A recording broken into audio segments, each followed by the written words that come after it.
Iniciando a primeira temporada com esse cara incrível aqui. Ele é escritor, especialista em marketing, hoje estudando sobre comportamento humano, palestrante, empresário. O que mais, meu amigo, que você é? Me conta um pouco mais aqui. É isso aí, Wellington. Eu primeiro agradecer pelo convite, né? Quando eu vi o nome Fala Mais Podcast, né? E primeira temporada, primeiro episódio. Então eu disse, esse podcast parece que foi feito para mim, porque todo mundo sabe, quem me conhece de perto, que eu falo muito. Então vou falar mais para vocês aí sobre o Bruno Félix aí. O Bruno Félix, talvez até que pouca gente conhece aí. Quem já me acompanha, eu já tinha o Movecast e vai continuar mais um episódio mais específico para minha empresa. E aqui eu vou trazer pessoas que realmente eu acompanho, não vai ser qualquer um. Então, cara, para mim é um grande privilégio. Já lhe acompanho aí há muito tempo, sei um pouquinho da sua história. Mas eu queria mais... Quem é Bruno Félix? Da onde veio? Aonde morava? Fala mais. Todo mundo só conhece o Bruno Félix, aí já famoso, né? Mas nada do nada, né? Da onde Bruno vem? E essa pergunta, inclusive, boa parte da resposta dela, Wellington, ela vai estar no meu livro, que eu vou lançar nos próximos dias, que é A Porta Que Eu Não Abri, que eu vou falar pelo processo que eu vivi recente. E por que essa pergunta está lá? Né? Porque ao se apresentar nos locais, nós fomos... educados para dizer, meu nome é Bruno Félix, eu sou consultor disso, eu sou um cargo disso, eu sou diretor da CDL, eu sou formado nisso. Mas o que é Bruno Félix sem os rótulos profissionais? Quem é o Wellington sem os rótulos, sem ser o proprietário da Móvel, sem ser o proprietário do Fala Mais Podcast? Quem é o Wellington sem as formações dele, sem os cursos dele? Por que a raça humana necessita desses predicados? Porque a gente necessita de agregar esses cargos para dar significado e sentido a quem de verdade somos. Se nós sabemos que, na verdade, a nossa identidade, os nossos comportamentos, eles são mais importantes do que todas essas funções que nós escolhemos, né, exercer na sociedade. Outros não tiveram a oportunidade de escolher, outros aconteceram. Então, hoje, todas as vezes que eu saio de casa ou quando eu vou me apresentar em determinados ambientes, eu sempre peço, hoje, quem me conhece sabe, para reduzir o meu currículo. As pessoas, né, eu tenho muitas funções, cargos, formações. E eu digo, Bruna, para dizer o quê? Diga que eu sou especialista em marketing. Ah, só isso, só. Diga só que eu sou especialista em marketing. Quando eu subir, eu dou meu show, né? Exatamente. E quando eu subir, eu conto minha história, eu entrego o conteúdo que eu vim entregar. Então, eu acho que... E aí, eu precisei fazer um mergulho no autoconhecimento para poder dizer quem é Bruno Félix, quem é o Wellington sem esses rótulos, né? E aí, a gente tem que fazer um mergulho em nós mesmos para buscar como é que você se apresentaria hoje sem precisar dizer os seus cargos, o que você estudou, as funções que você tem, o dinheiro que você tem ou a empresa que você tem. Aí eu digo, meu Deus, eu travei. E isso foi num exercício de terapia com o meu terapeuta. E aí eu travei, que ele ficou me provocando. Bora! Diga lá, quem é Bruno Félix antes disso? E já era uma pergunta que eu me fazia, às vezes, quando eu saía até de uma consulta com ele. Se eu perder tudo isso, se eu perder esses cargos... porque a gente tá de passagem aqui e o mundo é cíclico. Se eu perder esses cargos, se essas formações não valerem mais nada na sociedade que nós estamos, se eu perder as funções que eu exerço hoje, quem é Bruno Félix? Eu vou morrer? Eu vou me suicidar? A vida terminou para mim? Quer dizer que a minha existência aqui no plano terrestre, ela está condicionada aos cargos que eu ocupo? Está condicionada às formações que eu tenho até hoje? Novas formações, novos cursos não podem fazer parte dessa trajetória? Perfeito. Essas provocações que nós temos, que eu comecei a fazer. Então, quem é Bruno Félix? Mas mesmo fazendo essas provocações, Wellington, eu não conseguia expressar quem é Bruno Félix. Um otimista, realista, que acredita em Deus, um cristão entusiasmado, alegre, motivado, automotivado, como várias vezes eu me denominei. Eu traria para essa apresentação características comportamentais. E o que eu acho de mim é o que eu acho. Será que eu sou isso mesmo? Porque o mundo não é da forma que a gente enxerga, o mundo é no nosso ponto de vista, o mundo do outro é completamente, depende do lado que você está, você vê um 6 ou você vê um 9, depende da sua posição. Então, comecei assim, até para poder conseguir... Confesso a você que eu não concluí ainda, não cheguei a uma definição. Estou numa lapidação. Exatamente, né? Porque se eu chegar a me apresentar como Bruno Félix e tirar todos os cargos, todas as profissões que eu tenho, todas as especializações que eu tenho, e falar de um Bruno Félix, de uma vida mais pessoal, mais comportamental, será mesmo que quem está perto de mim no meu dia a dia, minha esposa, meu pai, a minha mãe, seja quem for, meus amigos mais próximos, eles me veem daquela maneira? Eu sou um cara entusiasmado, como eu estou falando? Será? Será que eu sou um cara automotivado mesmo? Será que eu sou um cara que vê um realista, otimista? Não sei, né? De repente, esse pode ser o que eu acho. Suas lentes. E as minhas lentes. Então, existe uma diferença grande da forma que eu vejo o mundo e do que eu acho para o que eu realmente sou. Mas o que eu sou, aí a gente vai filosofar ali, né? Então, eu não sou também o que os outros pensam que eu sou, né? Assim como eu não sou o que eu acho que eu sou, né? Aí depois a gente busca essas respostas, daria um outro podcast aí bem bacana. Mas o que eu hoje gosto de me apresentar, eu gosto de diminuir um pouco, não por falsa modéstia, não. Porque eu acho às vezes até desnecessário e cansativo, sabe, velho? Que você chegar para assistir uma palestra, um congresso, seja o que for. Vamos agora subir com o Bruno Félix aqui, formado nisso, especialista nisso, cargo disso, que ocupa. Pelo amor de Deus. Né? Então, vai lá e diz, Bruno Félix, especialista em marketing, é o que eu tenho utilizado hoje para apresentações profissionais e estou buscando fazer um estudo de autoconhecimento, mergulhando cada vez mais profundo dentro de mim para dizer quem é Bruno Félix sem esses títulos todos e espero que eu encontre aí um bom ser humano, um cidadão de bem, com os bons princípios e valores herdados pelos meu pai e pela minha mãe e que mais do que conhecer e buscar o autoconhecimento, que eu possa colocar isso em prática através de atitudes e comportamentos para um mundo melhor. Né? Pra gente querer um mundo melhor, essa mudança começa aqui, ó, em nós. Cara, incrível, quando eu comecei a estruturar nessa nova temporada, eu disse, cara, o primeiro da fila tem que ser Bruno Félix. E aí os meninos já conheciam e disseram, o que é que você vai falar sobre marketing? Que não é o seu game principal. Eu disse, cara, é muito mais. Eu vejo o Bruno quando ele sobe na palestra dele, ele faz todo mundo ri, brinca, se joga e daqui a pouco ele pega pancada real, querendo trazer consciência, querendo ajudar as pessoas para ser transformação. E eu vejo pessoas chorando na sua palestra com reflexões que você traz. Então hoje, se eu pegasse um resumo de quem é o Bruno Félix, é sim o que quer fazer todos sorrir, mas que também quer fazer todos refletirem para uma melhoria constante. Eu li bem, Bruno Félix? Leu bem, Wellington. E você me acompanha, não foi nenhuma, nem duas, nem três palestras minhas que você assistiu. Eu acho que você já sabe até quando eu erro alguma coisa, dizer, essa parte aí ele errou aí. Mas na verdade é isso. E as pessoas, quando eu descia do palco, eu recebia algumas críticas construtivas. Na verdade, não eram nem críticas. Eu considerava um toque. Tipo assim, Bruno, eu estava analisando as suas palestras, ela não tem muita técnica, né, de marketing. Eu digo, você entrega... Aí eu respondia de volta, eu digo, olha, minhas palestras, 70% é comportamental. Apesar de não ser psicólogo, não ter formação na área, eu sempre fui um cara muito emocional.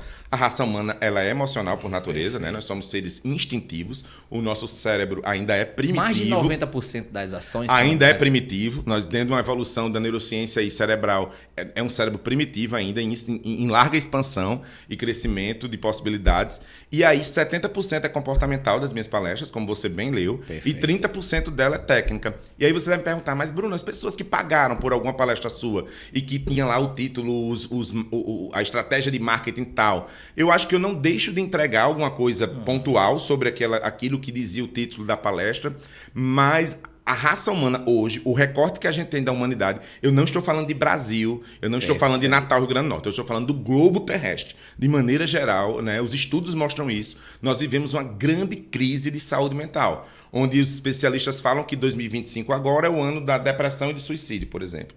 Então, as pessoas, a raça humana, ela é carente por natureza. Né? Eu lembro das primeiras palestras que eu assistia de Gleb, que ele dizia, as pessoas são carentes, Gleb Duarte, grande especialista em marketing digital.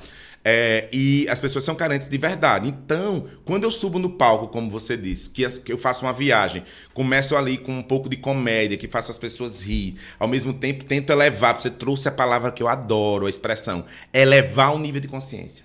Nós precisamos elevar o nível de consciência das pessoas para trazer todo mundo para a mesma página, para o mesmo livro, para o mesmo capítulo. E depois eu fecho com a pitada ali emocional, motivacional, falando de comportamento, de atitude. essa minha palestra tem essa viagem. Eu acho que as pessoas estão necessitando disso. Aí quando o Bruno desce do palco, meu Deus, que incrível a palestra dele. Cara, não é falsa modéstia de novo. Não é nada de mirabolante o que eu faço. Eu sei que eu tenho um pouco do dom da oratória, desenvolvi isso, treinei isso com a Vox, com vários outros especialistas, professor Luiz Henrique, que é um grande orador reais, hoje, né? Então, mas eu acho que as pessoas estão carentes. E as pessoas precisam de alguém que tenha coragem para olhar nos seus olhos e dizer a verdade que você já sabe.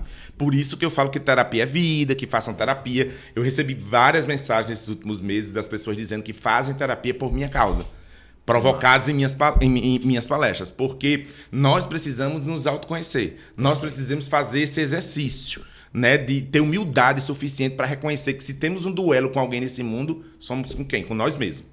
Perfeito, né? Perfeito, cara. Eu vi ontem, eu gosto, como eu lhe falei, da linha do tempo, mas ontem eu assisti um vídeo seu que foi muito impactante. Você falando uma situação real que você vivenciou. Então agora você não é só um estudioso de comportamento humano, você vivenciou as dores de uma ansiedade, de uma depressão, não sei qual foi o nível. Fala um pouquinho mais como foi isso. Falam que, Wellington, que eu faço do limão à limonada. Na verdade, tem muito mais sobre espiritualidade nesse caso aí. Eu vim esticando a corda, todo mundo vê nesse momento que eu vivi, não vou... sucesso é muito relativo, mas eu considero sim que eu vivi e vivo um momento de sucesso dentro da minha profissão, dentro das escolhas profissionais que eu fiz os frutos que eu estou colhendo. E aí eu não me preparei para isso, porque o sucesso, determinado sucesso, ele exige de você uma performance de atleta. E essa performance é cuidar da mente, é cuidar do corpo físico, é cuidar da saúde mental, emocional, cuidar da alimentação. E eu não fiz nada disso. Então eu fui para esses grandes palcos, eu fiz essas viagens, eu dei 3 palestras por dia e a corda começou a esticar. Eu comecei a não me sentir mais confortável. Eu comecei a conta chegou, né? A conta chegou, com juros e correção monetária, como eu falava nas minhas palestras. Então eu não conseguia mais subir os palcos, eu tive transtorno generalizado de ansiedade, que é o TGA, né? E é acima de burnout, então os especialistas falam que é bem mais elevado. E falam também que eu bati a porta da depressão.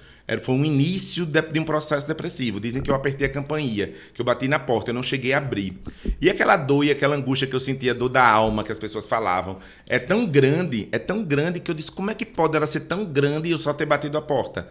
E aí foi quando virou meu mindset, minha forma de pensar. Eu disse, não, eu desisti de um livro que eu estava escrevendo sobre marketing e disse, eu quero ajudar outras pessoas.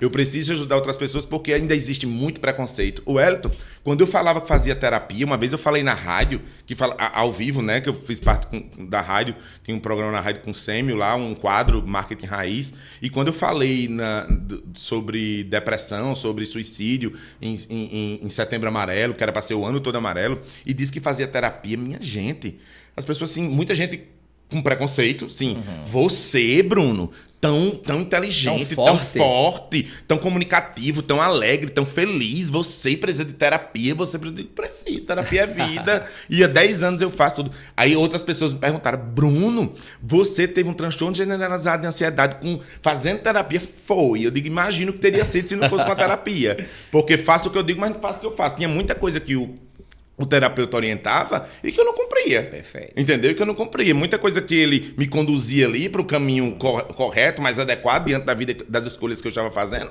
mas que não necessariamente eu fazia. Quantas pessoas vão na nutricionista e não fazem a dieta? Ah, Maria, se todo mundo que fosse para nutricionista ficasse magro no outro dia. Todo médico se cuidasse. Exatamente. Todo médico se cuidasse, o médico não infartava, né? Teve um... Você já ouviu falar em Dr. André Davim, um neurocientista aqui de Natal? Sim, um grande amigo. Ele disse que quando teve um processo ali de ansiedade, depressivo, ele ficava louco, ele disse, como é que eu entendo tanto disso e não estou conseguindo?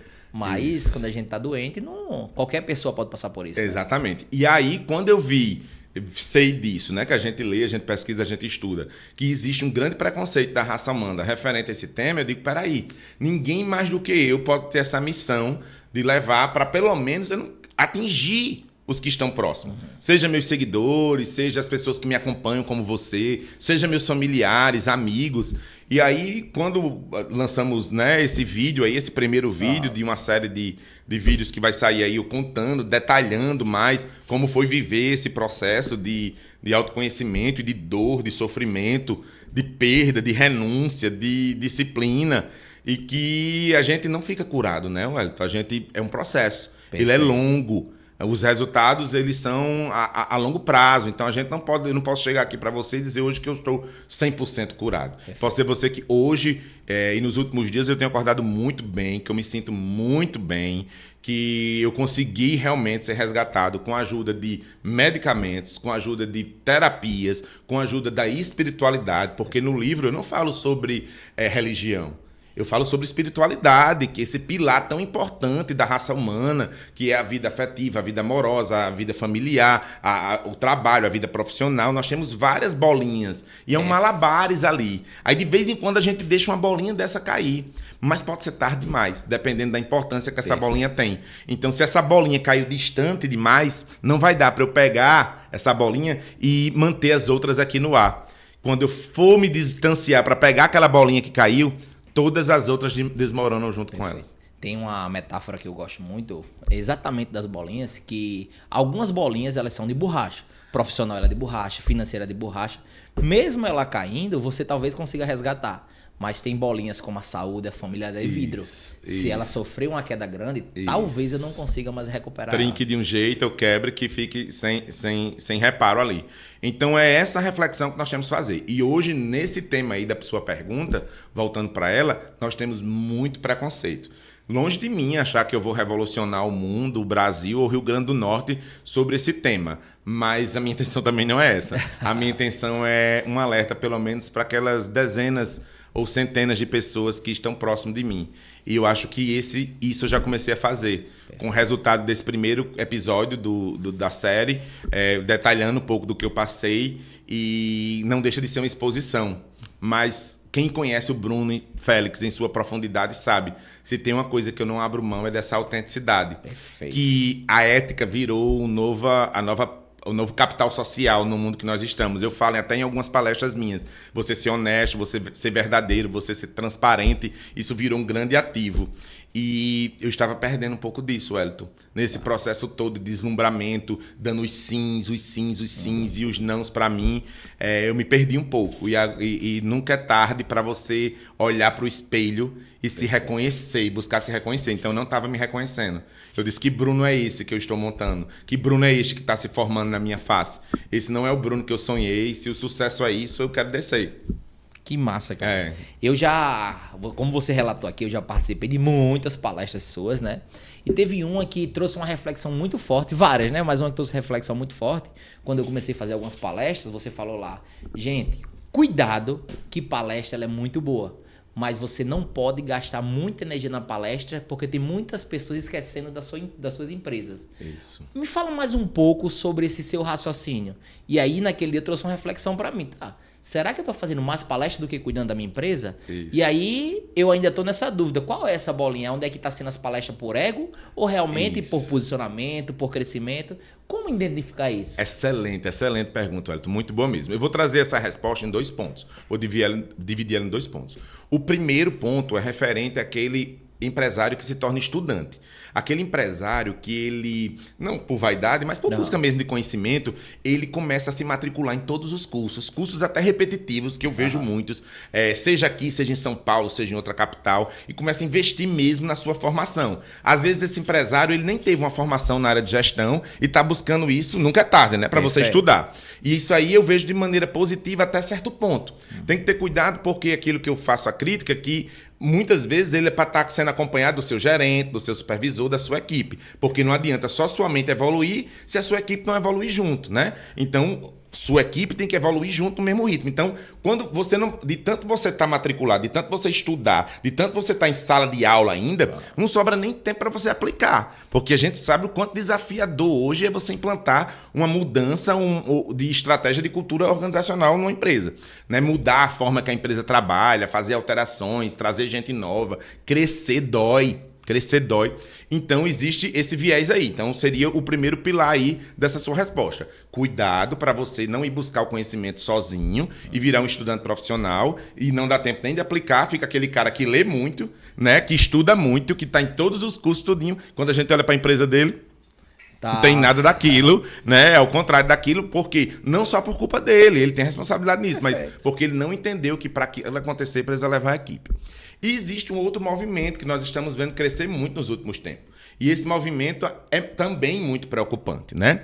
Então, uma coisa é quando você tem uma empresa muito estruturada, com processos definidos, departamentalizada, uma profissionalização da gestão ali bem avançada, e você está numa idade ou num momento de maturidade que você quer compartilhar o case da sua empresa, o que você aprendeu lá, o que você fez com outros empresários, com outras pessoas, aquilo tudo. Você está servindo da forma intencional, né? Isso, exatamente. Beleza, isso é legal, eu acho isso massa, tal. O que acontece hoje é que tem muitos pequenos e médios empresários, que alguns que eu considero por vaidade, por orgulho, tudo, estão abandonando as suas empresas para querer ter uma vida de palestrante. Querer ter uma vida de palestrante, de empreendedor lá no palco. Eu sei e faço a autocrítica também, que nós temos hoje em palcos muitos empreendedores de palco no sentido de que não empreendem nada, não empregam ninguém, não pagam imposto, aquela coisa todinha, e estão lá dizendo como é que faz a coisa, né? Sei que existe essa vertente também, essa crítica a esse outro perfil de profissional que estão nos palcos dando palestra. Mas, cara, se eu tiver uma empresa que tem 50, 30, 20 funcionários, que ela está ainda em estágio de crescimento, que ela precisa de mim no dia a dia, porque ninguém é onipresente, ninguém pode estar em vários lugares ao mesmo tempo. E eu estou me dedicando muito a essa atividade que eu gosto, que eu fui buscar ser palestrante porque é um hobby, porque eu gosto, porque eu falo bem com tudinho. Eu tenho que ter cuidado com esse equilíbrio. Tudo na vida não é equilíbrio, então tudo demais é muito. Então hoje eu vejo, sim, aqui no nosso estado principalmente, muitos empresários abandonando suas empresas que estão no nível de maturidade, que não estão no nível de maturidade ainda, de gestão suficiente para que ele possa sair da operação. Uma coisa, meu amigo, pergunta se a lei da Cacau Show deu palestra nesses últimos tempos, quando ele está montando o parque lá da Cacau Show ou quando ele está expandindo as lojas. Pergunta se ele faz isso. Não fez. Ele cancelou a agenda dele de palestra. Então, se você pegar grandes CEOs em fases conturbadas da empresa, mesmo ela já consolidada, a primeira coisa que ele fez foi cancelar a agenda, porque ele tinha que se dedicar à empresa, ao negócio dele, ao que mantinha o nome dele tudinho. E hoje a gente vê esse movimento aí, não sei por estrelismo, essa necessidade que algumas pessoas têm de estar lá em cima do palco. E eu confesso a você, eu não estou dizendo que administrar é fácil. Empreender é desafiador, nós não temos um ecossistema favorável ao empreendedorismo no Brasil, no nosso país. Eu empreendo, né? Tenho alguns CNPJs que eu sou sócio aí em operações diferentes, mas eu quero dizer que se eu tivesse uma empresa hoje, assim, bem sucedida, ou em fase de crescimento, lucrativa, essa coisa toda, eu cada vez estaria menos em palcos. E aí você está dizendo, mas Bruno, você está nos palcos. Não. Eu convido a você, inclusive, a olhar a minha agenda dos últimos tempos, o quanto eu tenho reduzido palestras. Bruno, e por que você tem reduzido palestras? Eu não tenho reduzido palestras só por causa do transtorno generalizado de ansiedade que eu peguei, não. Não, que eu passei, não, que estou passando.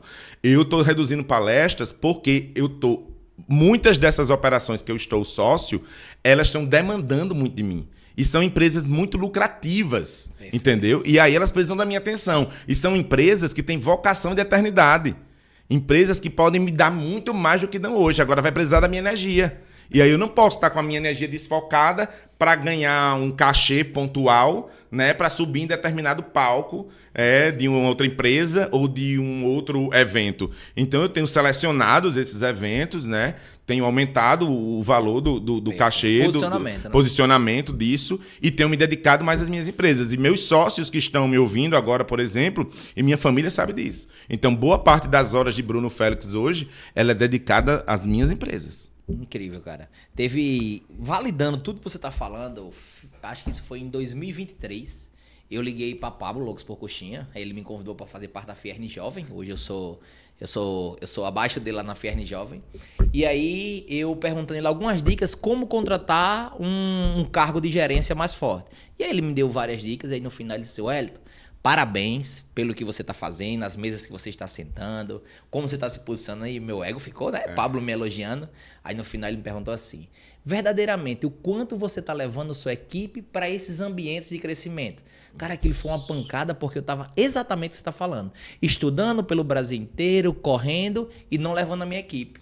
Aí eu voltava cheio de teorias óbvias, explicava a minha equipe, mas eles não entendiam porque eu não sou professor. E aí eu começava a ter um atrito. A partir daquele momento eu comecei a levar. O primeiro evento foi justamente o de gestão, que Pablo estava no palco.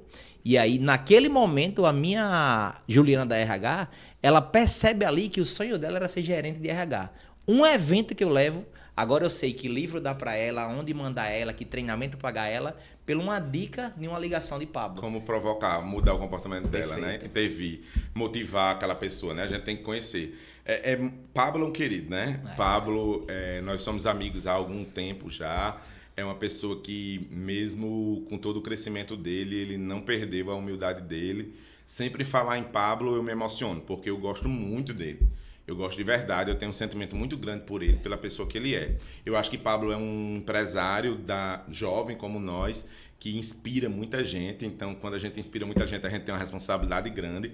Pablo está presente em quase todos os eventos que eu faço a curadoria de conteúdo, que eu organizo ali, porque eu faço questão e eu brinco com ele. Eu disse, eita, tá cada dia melhor, tá aprendendo, tá aprendendo. A palestra dele no último evento da Brasel foi incrível, né? Assisti parte da palestra, não pude ficar a palestra toda, mas é uma empresa, assim como o Loucos por Coxinha, várias outras empresas genuinamente potiguar, eu torço muito. Eu tenho um sentimento que a Frane Miranda há muito tempo levanta isso, compre que é do RN, Nordestão, então eu defendo Camarões, eu defendo Nordestão, eu defendo Loucos por Coxinha, então eu defendo muito as nossas empresas aqui, Conjol, né, e tantas outras que a gente tem aqui que merecem a nossa deferência, que começaram pequenininho, porque quem é grande foi pequeno um dia e cresceu com planejamento e com organização, e Pablo é um desses grandes, essa nova geração, digamos. Pablo é da nova geração desses grandes líderes que está se formando. E a Fierne Jovem, você está de parabéns em fazer parte. Eu sou apaixonado pelo associativismo, eu sou apaixonado pelo senso de coletividade.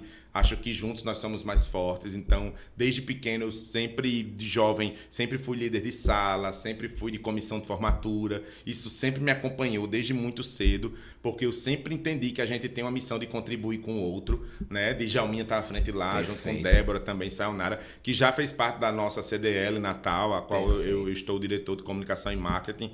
E eu acho que você tem muito, Wellington, que contribuir, né? Desde que você equilibre essa sua agenda, porque o Wellington que eu conheci é o Wellington da Móvel, né? Eu acho que é de lá que tu tira teu sustento, lá que você ajuda centenas, dezenas de vidas, aprende, né? Coloca em prática muita coisa que aprende com outros também.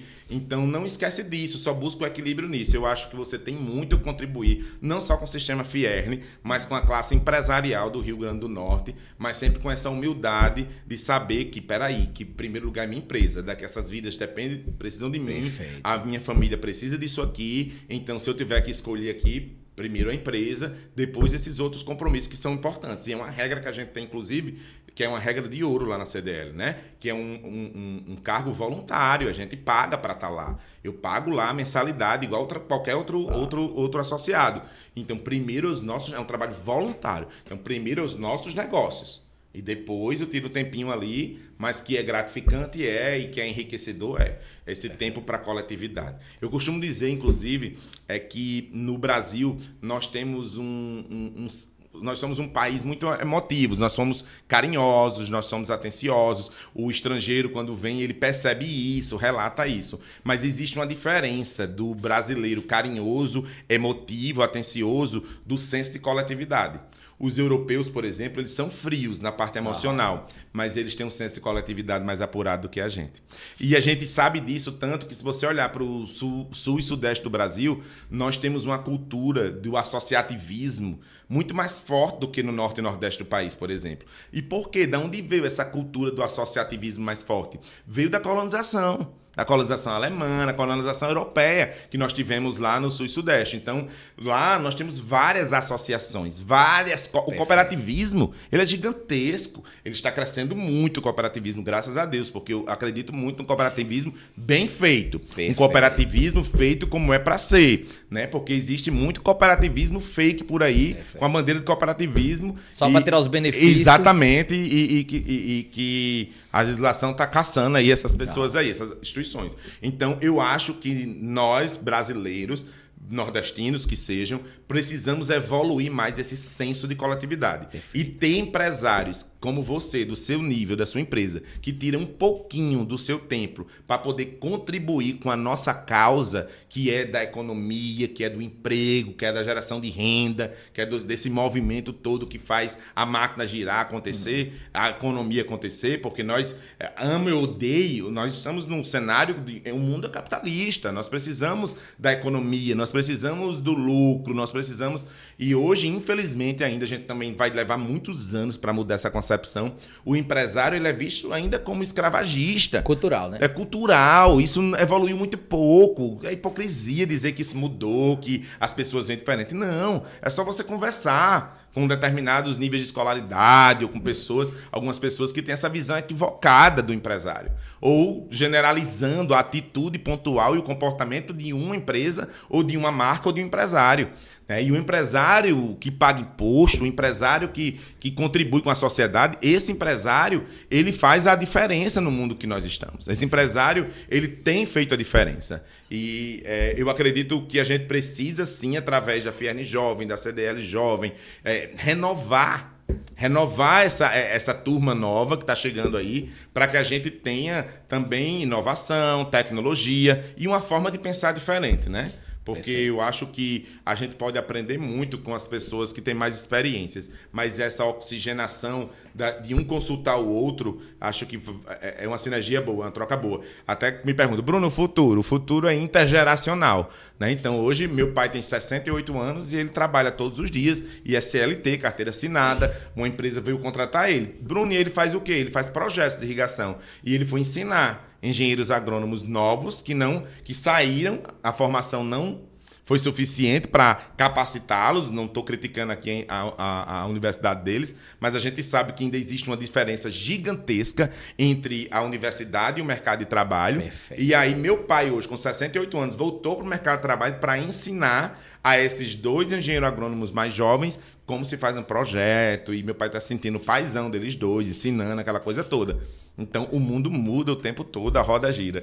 Cara, pegando esse seu cuidado, né, que você fala das bolinhas de energias, poderia dizer, a gente lá na Fierne Jovem tá fazendo ação social. E aí juntou o grupo, os 40 da Fierne Jovem, e a gente foi pro CEP, lá em São Gonçalo, CEP Rui Pereira, e todos os meses a gente encontra com um grupo de jovens. Um dia a gente leva conhecimento, faz umas palestras para ele, Pablo já foi com a gente também, e no outro mês a gente leva ele em alguma grande indústria. E isso está sendo incrível. Mas a primeira pancada que nessa escola foi eu que levei a Fierne para lá, teve uma pancada muito forte na minha reflexão.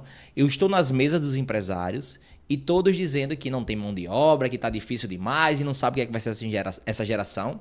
E quando eu cheguei lá para o CEP, falando com os professores, perguntei qual é o maior desafio lá. Falta de emprego, falta de trabalho. Então, na mesma cidade, eu tenho a jovem se formando tecnicamente, sem emprego, e eu tenho empresário dizendo que não tem a mão de obra. O que é que você acredita que poderia ser feito diferente para mudar a mentalidade do empresário, que se ele não treinar essa equipe, não vai ser o Estado que vai conseguir bancar todo mundo? Como é que você vê isso? Mais uma excelente pergunta, viu? Muito boa essa pergunta e super atual. Nós vivemos, na minha concepção, Wellington, uma revolução no mercado de trabalho. Uma revolução. E que revolução é essa? Ela não foi silenciosa. Ela deu todos os sinais. Agora, nós que não quisemos enxergar.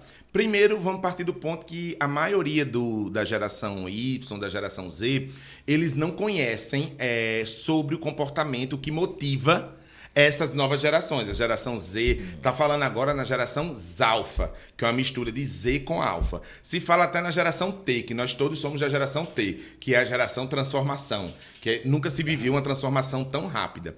O que eu digo hoje é que essa geração Z, ou geração Alfa, ou Zalfa, o nome que quiserem dar, é uma geração que vê o mundo de um ponto de vista completamente diferente da forma que a gente vê hoje.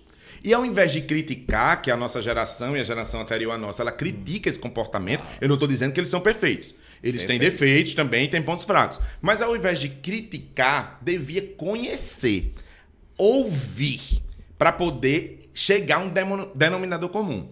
O que eu tenho lido e consultado alguns especialistas na área de recrutamento e seleção é que quando é que essa junção de que o empresário que está reclamando que não tem mão de obra e o jovem que está dizendo que não tem oportunidade está dando certo. É porque essa parte aqui do empresário ainda está contratando como a década de 80, porque entrevista ela não diz nada sobre ninguém, é um curto recorte de tempo, né? Ainda contratando, selecionando currículo. Veja que hoje nem se fala muito mais em currículo, né? Tem pessoas que nem precisam mais de currículo. Lógico que eu sou exceção, mas quando você olha aí, muita gente não tem mais nem currículo. Não se olha mais currículo. É o que foi realizado, é o histórico dessa pessoa na empresa, ou simplesmente a timeline dela no Instagram que vai dizer sobre ela ali. Mas esse empresário, ele precisa se adequar ao novo momento do processo seletivo. E esse jovem aqui, ele precisa entender também que a gente vive uma era de transição, transformação, que as coisas não necessariamente vai ser da forma dele. Os casos de sucesso é quando o empresário mostra para esse jovem talento que está chegando na empresa dele como o propósito de existência da empresa dele, como os valores, princípios dele e o crescimento da empresa dele alinhados com os propósitos. Agora, precisa que o empresário esteja interessado no propósito do cara, da pessoa que está chegando. O empresário tem que saber o dele primeiro, né? Isso, o dele primeiro. Porque se ele não sabe como é que ele vai como é que ele vai ajudar, exatamente. Aí aí dá match. Aí juntos eles caminham. Então, quando dá match o propósito de vida, de existência daquela empresa, valores, princípios, missão, tudo, com os propósitos de crescimento daquele jovem que está chegando, daquele novo empregado que está chegando, aquele colaborador, então quando isso dá match, a longevidade dessa relação é maior. E mesmo que ela só dure 6 meses, 1 ano, ela foi transparente, ela foi intensa, porque tanto o empresário como o cara que estava chegando, a pessoa que estava chegando, sabiam que ia ser só 1 ano. Sabiam que ia ser só 2 anos durante aquele período ali. Então, essa preocupação não está se tendo. Não está se banalizando isso. E aí, quando eu digo que a gente tem um crescimento na busca da automação, o crescimento da automação, da robótica, da inteligência artificial, ele não veio fomentado só pela transformação tecnológica que a gente vive hoje. Perfeito. Ele não veio. Ele foi motivado pela ausência de mão de obra. Porque também, quando eu falo de revolução no mercado de trabalho, vou trazer por um outro ponto de vista. As pessoas não querem também... Algumas se comportam ainda como robô e vão ser substituídas por robôs, quem se comporta como robô, mas algumas pessoas não querem mais um trabalho onde você passe 7 horas em pé e folgue só 1 domingo ou 2 domingos por semana. O que tem de humanização nisso? E essa geração que quer viver...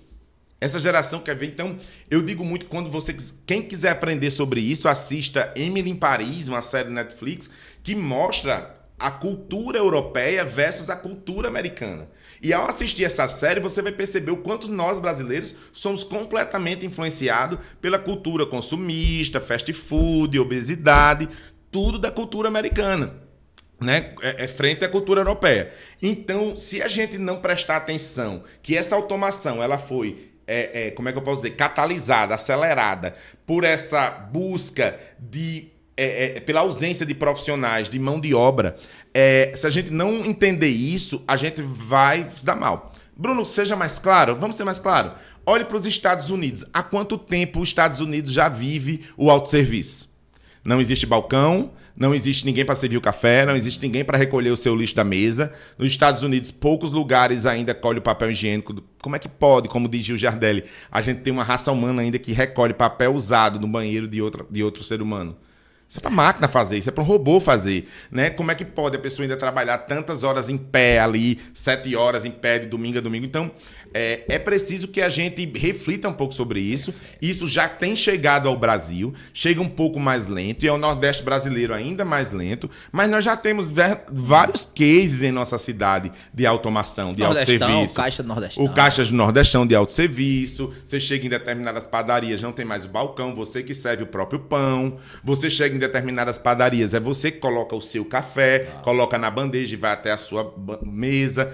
Vários locais, a gente que tem que se levantar e recolher o nosso lixo, e colocar na lixeira, o pedido do McDonald's no autosserviço. Então, nós já vivemos essa transformação da automação para que a raça humana se concentre em quê? Naquilo que ela é incrível e que máquina nenhuma vai conseguir fazer por ela.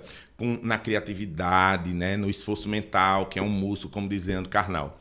Eu tenho uma premissa, assim, eu não li isso em nenhum canto, confesso. Deve existir, mas eu não li ainda. Perfeito. Mas é algo que eu acredito. Igual as redes sociais e o marketing digital revolucionou a indústria de comunicação, o setor de comunicação, as agências de publicidade tiveram que se reinventar. Eu acredito que a inteligência artificial vai revolucionar várias áreas, mas a primeira que ela já está impactando e está gerando vários questionamentos é na arte, é na cultura. A inteligência artificial está fazendo música, está fazendo repente, cordel, desenhos. Ela está fazendo desenhos, ela está criando campanhas publicitárias, ela está... E aí, como a gente vai lidar com isso? A gente vai questionar, criticar, a gente vai saber separar o que foi feito por um robô, o que não foi feito por raça humana. A empresa que utilizar a raça humana, ela vai se diferenciar de quem utiliza robô.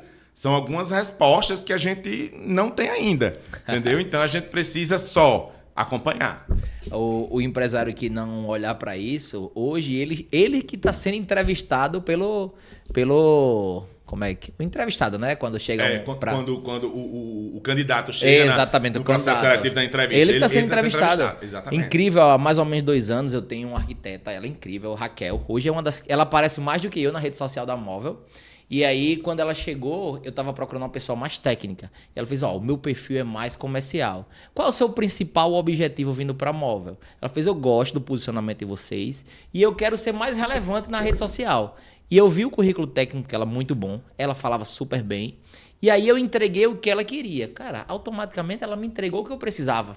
Uma pessoa que... Um alinhamento. Foi incrível isso. E aí disso a gente vem repetindo. Não tenho expertise ainda de replicar para todos de uma vez só, mas eu acredito muito. Você acredita que nisso, quanto mais eu servir, na medida do possível, minha equipe, eu vou ser retribuído? Sim. O gatilho da reciprocidade, naquele livro Como Fazer Amigos e Influenciar Pessoas, da Dale Carnegie, né? Dale Carnegie, eles falam muito sobre isso. Hoje, o do marketing de conteúdo, ele está muito forte, de escassez, aquela coisa toda, de autoridade. São vários gatilhos mentais que existem, dezenas, centenas. Mas o da reciprocidade está muito em alta, que é esse líder servidor. Né? No momento que você serve, então várias pessoas têm se comportado dessa maneira. Algumas têm feito de maneira não autêntica, digamos assim. De maneira que não é autêntica e quem tem sensibilidade consegue perceber isso. Mas o líder servidor, a reciprocidade, esse gatilho da reciprocidade, ele emete. Não é você exigir do outro, não é que você faça esperando em troca. Porque um dos defeitos da raça humana, que nós temos vários, é a autoconsideração. Nós somos autoconsiderados. Nós damos amor, queremos amor. Damos carinho, queremos carinho. Nós queremos reciprocidade. Nós queremos em troca. E feliz daquele, né, que Deus mandou o Filho dele, Jesus Cristo, que segue os passos de Jesus. Que deu o tempo todo, serviu o tempo todo e não pediu nada em troca. A gente não, tem que evoluir muito para chegar a esse nível. Então a gente dá amor, quer amor. Dá carinho, quer carinho. Dá atenção, quer atenção. Eu não estou dizendo que sempre a gente vai conseguir isso. Mas em 99% dos casos, as pessoas retribuem. Por mais insensível que o outro seja, ele retribui alguma gentileza. Ele tenta, de alguma maneira, retribuir aquela gentileza que você fez. Então, marcas, pessoas, empresas, elas estão fazendo isso. E quer que eu diga um fator prático? Eu gosto de falar da teoria e falar da prática. Bruno, mas na prática, como é que eu aplico aí isso na minha empresa? Marketing de comunidade, está muito em alta. Marketing de comunidade não é você cuidar da comunidade do seu bairro, não é cuidar do canteiro de frente da sua empresa, não. É muito além disso. Marketing de comunidade é marketing de causa. Você entender as causas que movem, que movimentam o seu negócio. E aí você pega aquela causa, aquela bandeira e você vai ter guetos, você vai ter grupos, subgrupos, tribos que a gente fala. E hoje, uma marca como Rock in Rio, por exemplo, ele tem um diretor de comunidade. Uma pessoa que tem uma equipe que cuida. Bruno, e o que é cuidar dessa comunidade? Ser recíproco, entregar, é servir essa comunidade com conteúdo, com serviço, com experiência, com exclusividade, usando vários gatilhos da neurociência aí. Então é muito importante que aí quando você tem essas comunidades, porque você tem fãs, você não tem clientes, você tem defensores da marca. E lógico que esse é um estágio que não é para todo mundo, né? São para marcas que têm um pouco mais de maturidade. Esse processo ele pode ser acelerado desde que esteja já desde cedo no nascimento da sua empresa, na missão, na visão, nos valores da sua empresa ali. Mas é muito importante hoje marketing de causa, o marketing de comunidade, ele veio para ficar. E aí isso é o quê? Servir. Porque você vai o tempo todo estar servindo essa comunidade, ser fiel de quem é fiel a gente. É o que fala que não existe mais cartão fidelidade. Existe o cashback, que comprou, ganhou. O cliente não faça mais ele de bobo, né? Não subestima a inteligência de ninguém. Não adianta fazer uma promoção que não é promoção, uma liquidação que não é liquidação. Por isso que ela está banalizada. Todos os shoppings, todas as vitrines, o tempo todo, liquidação o tempo todo. Perfeito. O desconto tem que ser real, o cliente sabe mais do que você sobre aquele produto. Então é preciso que você dê uma... vamos dizer assim, uma renovada, uma reengenharia, um reset na forma de pensar o marketing da sua empresa. Porque hoje existem várias outras vertentes e teorias mais modernas que, na verdade, são adaptadas, né, ao momento, o recorte que a gente vive aí com as gerações alfas, T e geração Z e por aí vai. E se você pegar um exemplo específico, né, como você falou... Aqui em Natal ou no mundo, as empresas que mais se destacam nesse marketing de comunidade, quem seria? Aqui no Brasil nós temos o Rock in Rio, né, que eu citei há pouco, que ele tem um gestor de comunidade, que eles monitoram todos os grupos que tem no Facebook, todos os grupos que tem nas redes sociais de fãs do Rock in Rio. Eles que criaram aquele case de lama, que as pessoas compraram lama para levar para casa. Eles criaram um clube do rock, que aí são os fanáticos que compram pagam um valor para fazer parte daquela comunidade. Algumas marcas já estão fazendo isso, criando seus clubes. Quando você, por exemplo, decide, digamos, vou supor aqui um cenário, digamos que o Fala Mais Podcast cresce, você traz vários empresários aqui para conversar com você e depois você cria um mastermind. Perfeito. É uma comunidade para você entregar valor para eles. Aí eles gostam tanto que vão pagar para você, para estar nessa comunidade, para fazer parte, porque é um grupo seleto que tem acesso a isso. Jean Valério com Select do Fórum de Negócios. Perfeito. É um tipo de marketing de comunidade, então ele tem fãs do Fórum de Negócios e quem é fã quer ter acesso àqueles palestrantes, quer ter acesso a Jean Valério, quer ter acesso àquele conteúdo dele, pagam por mês para fazer parte daquele grupo. Então as pessoas estão pagando para viver essas experiências. A Nike usa muito, eu não sei falar agora nenhum case específico da Nike, mas tem grupos de comunidade da Nike de esportes. A Nike ela é dividida por categoria de esporte, né? Então a Nike ela tem células pensantes para o basquete, para a natação, para o futebol, núcleos, digamos assim, né? Então, porque não dá para pensar o esporte. O esporte é muito amplo, né? Perfeito. Então, hoje as pessoas querem especialização, específico, né? A especificidade, né? Eu respeito, eu tenho até um currículo bem generalista, mas eu sou fã do especialista, né? Tem um ortopedista, tem um ortopedista de ombro, tem um ortopedista de ombro direito e tem um ortopedista de ombro direito de tenista. Perfeito. Se o cara é tenista, quem é que mais entende a minha dor? A consulta com ele deve ser R$1.000. Eu não sei se eu vou falar, aqui em Natal, uma arquiteta chamada Andresa Fama. Ela foi cada vez ficando mais específica, em quarto de bebê. E aí depois ela nichou para quarto do bebê da primeira gravidez, porque sabia. E agora ela fez a biblioteca do filho de Neymar lá no Rio de Janeiro. Caramba. E aqui de Natal ela. Aqui de Natal, não sabia. Foi sendo mais case? específica. Aí... E hoje lojas de bebê no Brasil inteiro convidando ela para... Aí isso vai de acordo com o plano de carreira, o posicionamento de cada um, né? Na sua carreira, que é uma coisa também que mudou com o tempo, né? Antigamente um profissional, o plano de carreira era você se projetar daqui a 5, 10 anos. Hoje não é mais, com a geração transformação que a gente tá. Antigamente você fazia um planejamento estratégico para 30 anos, 25 anos, 20 anos. Hoje você faz um planejamento estratégico para 5 anos. Ele precisa ser revisado no meio do caminho, né? Porque tá veloz. Aí, hoje nós temos muitos